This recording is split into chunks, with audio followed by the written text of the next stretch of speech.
I believe there's 4 types of beliefs, and I say that now, and this is where I may remember them, but there's limiting beliefs, which we're all familiar with, like money doesn't grow on trees, and we've all heard that one. There's debilitating beliefs, and these are the stealth bombers that don't show up on any radar. The stealth bombers that I'm not good enough, I don't deserve to be loved, I don't deserve success, I'm not a good person, I don't believe in who I am, I don't believe in what I've done, etc. These are like deep, and we're completely blinded by them, but yet they continue to play out. And then there is adopted beliefs, things that we've adopted from our parents and adopted from society, that I think we often need to detach from to really know whether we own them or not. And then there's finally, what do I actually believe? What do I actually believe in this world? And I love that conversation. I love to find out what people actually believe, removed, almost unplugged from society, unplugged from parental expectation, unplugged from the person they think they should be. What do you actually believe?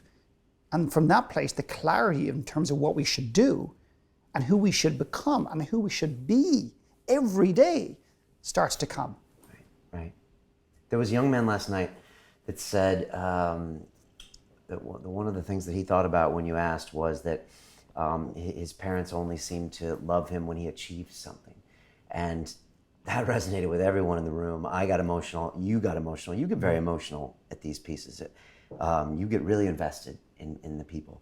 And you addressed it, and then you said, this is a conversation you need to happen, that needs to happen for you and even for the parents. But you said, maybe that doesn't mean a text tonight.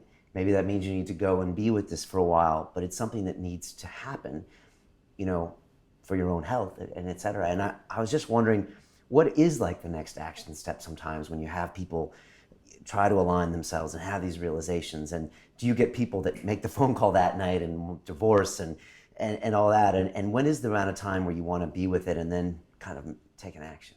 Yeah, I mean, that's a great question. I mean, I remember a client when we had 4 sessions in a year, and the first weekend he got back, despite my recommendations, got back home, burst open the door. Hey, honey, let's sit down. I've got to chat to you. Downloads everything that came up for him, starts kind of saying, now you need to work on your shit, you need to do this. And of course she freaks out, hates my guts, doesn't even know who I am, kind of writes me off straight away. And he comes back, and it was just like a nuclear explosion. He comes back and said, I just did it all wrong, didn't I? And I said, well, yeah, you did. You kind of really messed that one up. So then he did something even worse the next time. So then he went the other extreme the next time. He comes home, walks in, and his wife says, anything to tell? No, I don't want to discuss anything. And she's like, excuse me? He said, no, not going to talk about it.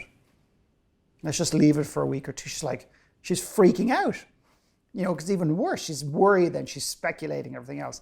And then finally he found his way where he'd come back and say, I'd love to talk to you. And it's not just some seminar thing that I got all these strategies and this is what's come up for me. And then they started having real conversations and real dialogue. So there's a place to sit with things and absorb, because what it does, it changes the conversation. So the story I often use to attempt to explain this is that years ago I lived in a city where we didn't really want to live. And we didn't know where to go. And I kept coming at the conversation, and Pauline kept defending it, and then she'd come at the conversation and I'd defend it. It's like, your wife comes home and says, I want to see the new movie, maybe I'm being sexist, but let's just, just for the fun of it, it's kind of like, Notting Hill 2 or whatever. And I want to go to see Rocky 15, the new Rocky 15 movie that's out. And I go, I want to see Rocky. She goes, no, I want to see Notting Hill. I said, I want to see Rocky. I said, no. And then I said, oh, listen, I'm just being an ass. Let's go to see Notting Hill. That's the very moment she go, no, let's go to see Rocky. But we come at it and we're kind of, it's like this juggling thing.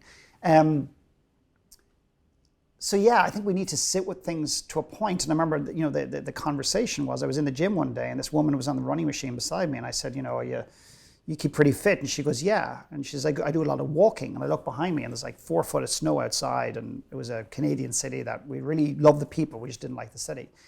And in that moment, I said, I have to leave the city. It was just one of those moments. I came back in the door, and this has been months of back and forth dialogue, uncertainty. I walked in the door, I said, Pauline, I have to get out.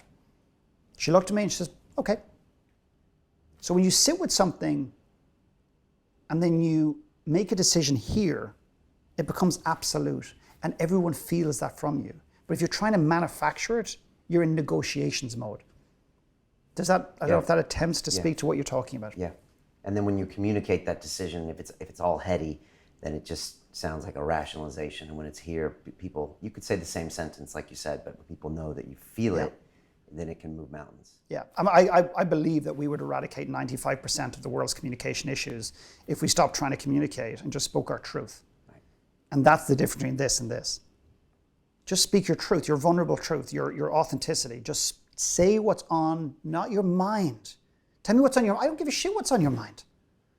I don't care less what's on your mind. I want to know what you feel. To watch the rest of this fascinating interview, click on the link below and go to londonrealacademy.com. There you can sign in with your social media login and watch the rest of the episode for free, along with all of our episodes on London Real, my webinars, and all of our premium content, all located over at londonrealacademy.com. So click on the link below, you'll be directed there and you can watch the rest of this fascinating interview, and I'll see you there.